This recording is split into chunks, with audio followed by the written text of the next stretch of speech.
The time is 9:34 a.m., May 5th, 1961, Cape Canaveral, Florida.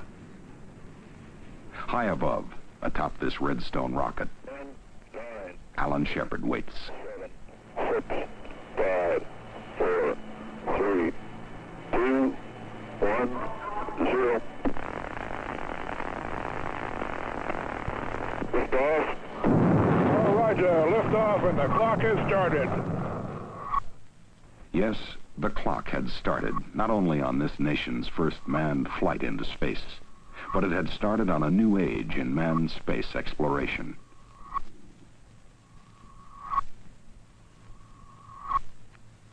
Within 3 weeks, President Kennedy had charted our course. The landing of men on the moon before the end of the decade.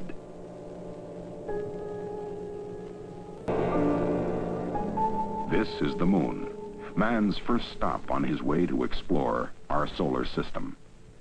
To get there and return successfully before 1970 is the primary objective of NASA's Project Apollo.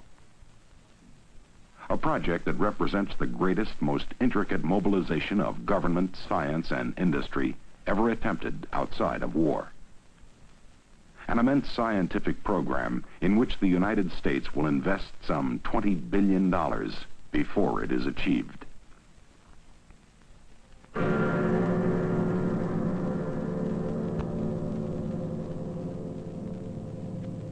But before men ever stand on the moon, many technical hurdles must be overcome.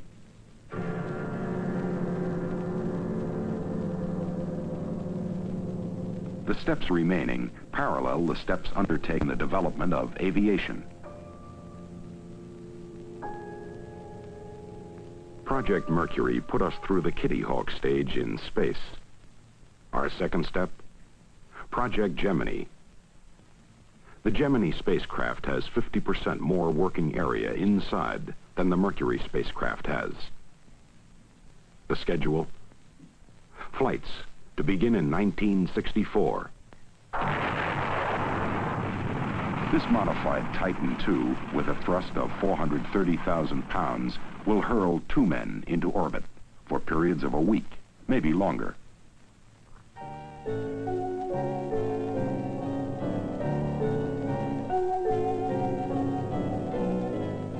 Using propulsion units, they will rendezvous dock.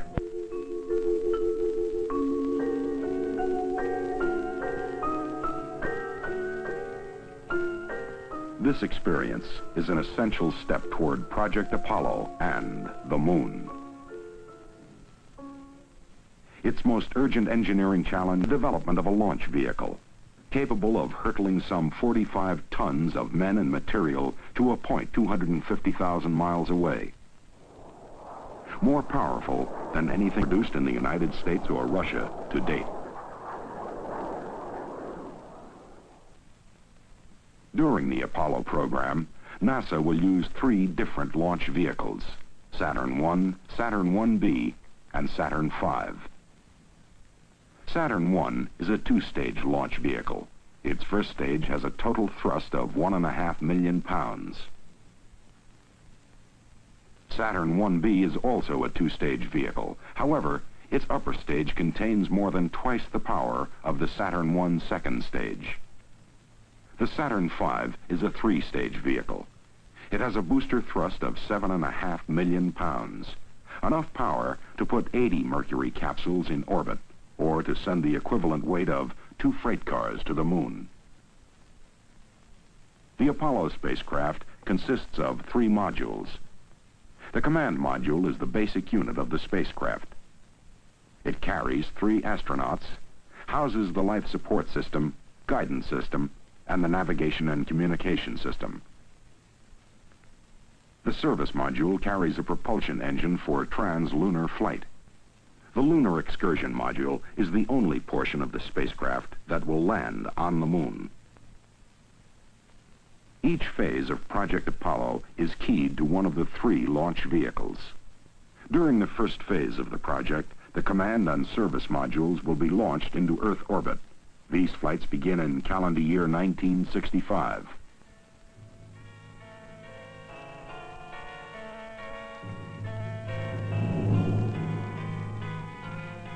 In the second phase of the project, the lunar excursion module will be added to the spacecraft. In orbit, the astronauts will detach the lunar excursion module and will rendezvous and dock with it.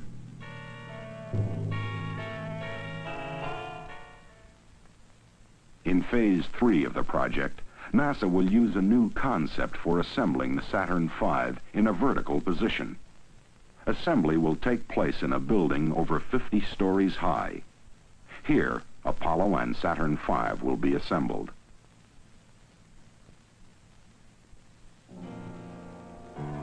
A crawler transporter carries the space vehicle and its launch umbilical tower to the launch pad.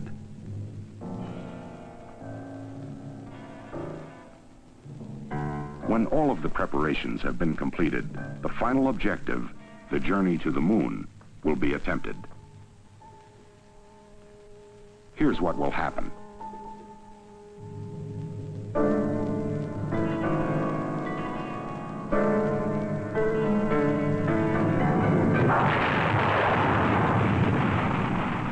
Two and a half minutes after liftoff, the second stage ignites. Immediately after this, the launch escape system is jettisoned.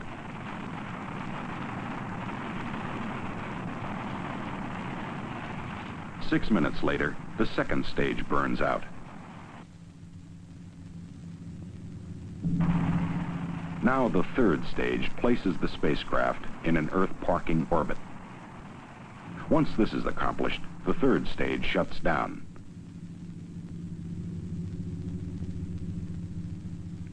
At this position in the Earth orbit, the third stage engine reignites, propelling the spacecraft into a lunar trajectory.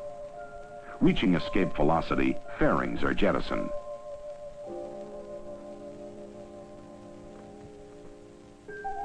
The astronauts reposition the command and service modules with the lunar excursion module.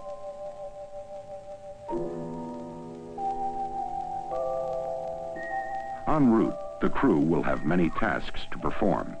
If mid-course corrections are necessary, they will fire the service engine, putting their spacecraft on the proper trajectory. Their journey to the moon will take 3 days. The astronauts will use the propulsion system in the service module to slow down to lunar capture speed. They will enter a circular orbit approximately 100 nautical miles above the moon's surface. Sometime later, 2 of the men will crawl into the lunar excursion module, known as the LEM.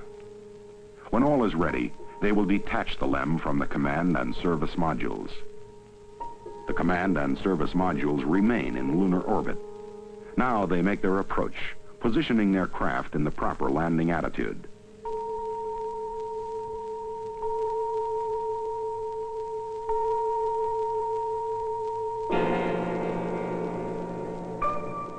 First, they will make a reconnaissance pass. If all looks well, they will start their actual landing approach. The rate of descent and flight path will be carefully controlled. Before either of them sets foot on the moon, the LEM will be prepared for relaunching. Their pre-launch checkoff list will be monitored by the third astronaut left in lunar orbit.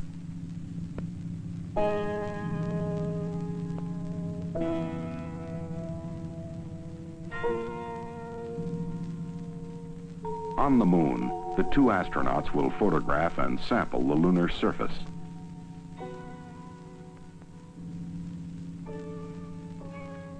Apparatus will be left behind to transmit scientific data back to the Earth.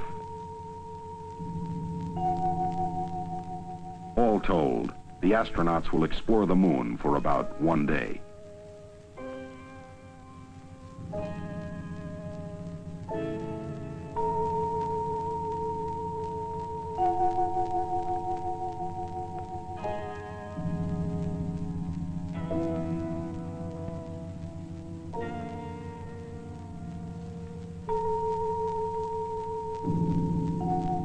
When the time comes to leave, they will fire the liftoff engine, leaving the base of the module and all unnecessary equipment behind.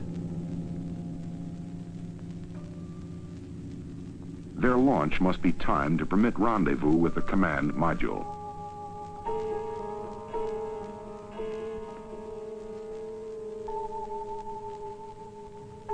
Docking, the two explorers return to the command module. Once inside, they will detach the LEM, leaving it in lunar orbit. When everything checks out, the astronauts will fire the service module for the return trip to Earth.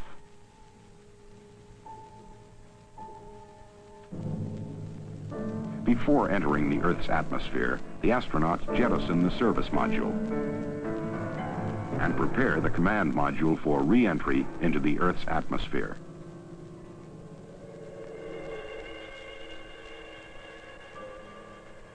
Parachutes will now gently lower the command module.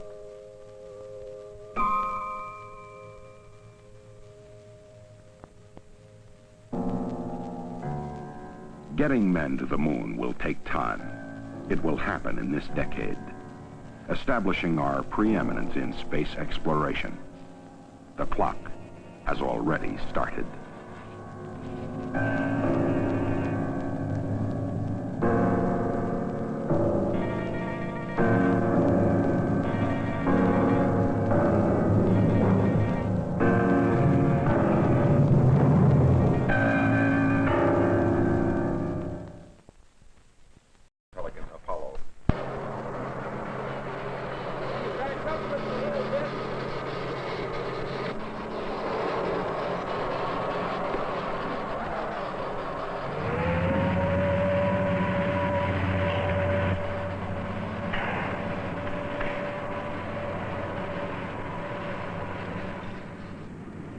The time is 9:34 a.m., May 5th, 1961, Cape Canaveral, Florida. High above, atop this Redstone rocket, Alan Shepard waits on this nation's first manned flight into space. But it had started on a new age in manned space exploration.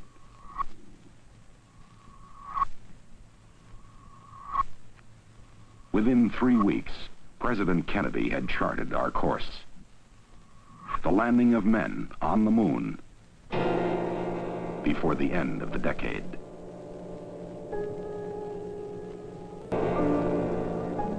This is the moon, man's first stop on his way to explore our solar system.